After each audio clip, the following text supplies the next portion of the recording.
জুলাই যোদ্ধাদের সুরক্ষা অধ্যাদেশ নিয়ে সরকার ও বিরোধী দল একমত।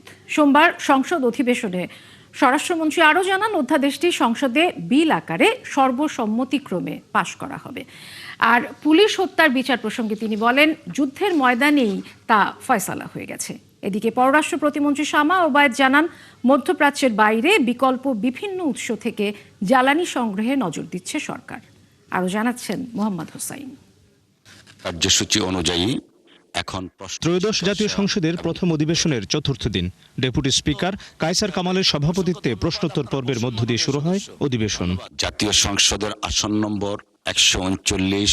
সম্পূরক এক প্রশ্নে পররাষ্ট্র প্রতিমন্ত্রী শামা ওবায়দ সংসদকে জানান, মধ্যপ্রাচ্যের বাইরে বিকল্প উৎস থেকে জ্বালানি সংগ্রহে নজর দিয়েছে সরকার। জ্বালানির কোনো সংকট বর্তমানে বাংলাদেশে নেই।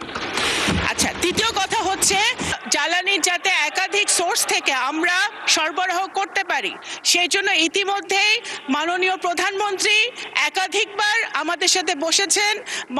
জ্বালানি মন্ত্রণালয়, পররাষ্ট্র মন্ত্রণালয়, বিভিন্ন সংশ্লিষ্ট মন্ত্রণালয়ের সাথে উনি বসেছেন। আমরা মধ্যপ্রাচ্য ছাড়াও যে সকল সোর্স থেকে আমরা জ্বালানি আনতে পারি সেই ব্যাপারে আমরা নিরলস কাজ করে যাচ্ছি এবং ইনশাআল্লাহ আমরা সেটাতে সফল হব। এনসিপি নেতা ও সংসদ সদস্য আখতার হোসেনের এক প্রশ্নে স্বরাষ্ট্রমন্ত্রী জানান, জুলাই যোদ্ধাদের সুরক্ষা অধ্যাদেশ আগের মতোই clean. Berger easy clean fresh, দেয়ালে দাগ থাকবে না, রাখবে সুরভিত। সম্মতিক্রমে সংসদে বিল আকারে পাশের বিষয়ে ঐকমত্য হয়েছে। বিগত ইন্টারিম গভর্নমেন্টের সময় একটা জুলাই যোদ্ধা সুরক্ষা অধ্যাদেশ নামে একটা অধ্যাদেশ জারি করা হয়েছে। সেটা 133টি অধ্যাদেশের মধ্যে এখানে মহান জাতীয় সংসদে উপস্থাপন করা হয়েছে।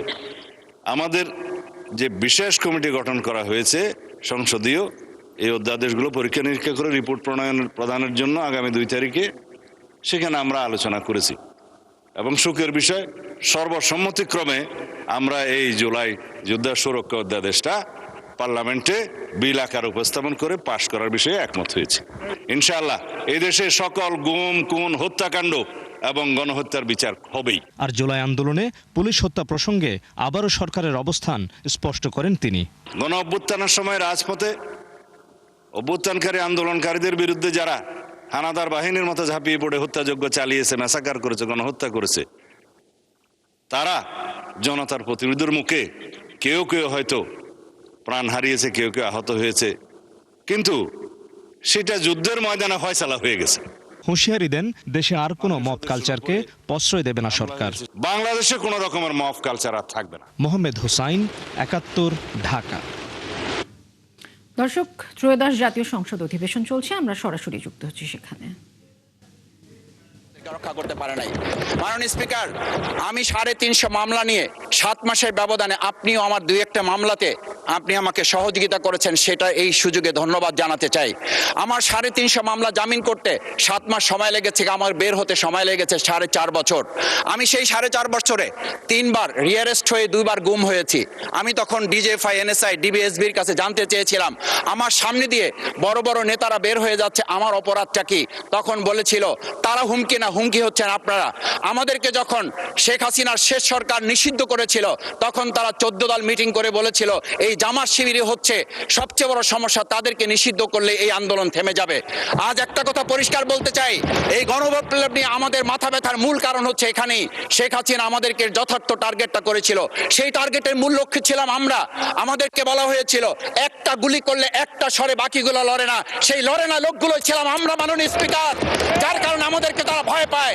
আমরা এখন বর্তমান সময় ভিডিও দেখতে পাই, যে শেখ হাসিনা বাইরে থেকে বলেছিল আমরা এই দলকে ভোট দিতে বললাম, আর সেই দল আমাদের সাথে আবার বিশ্বাসঘাতকতা করেছে।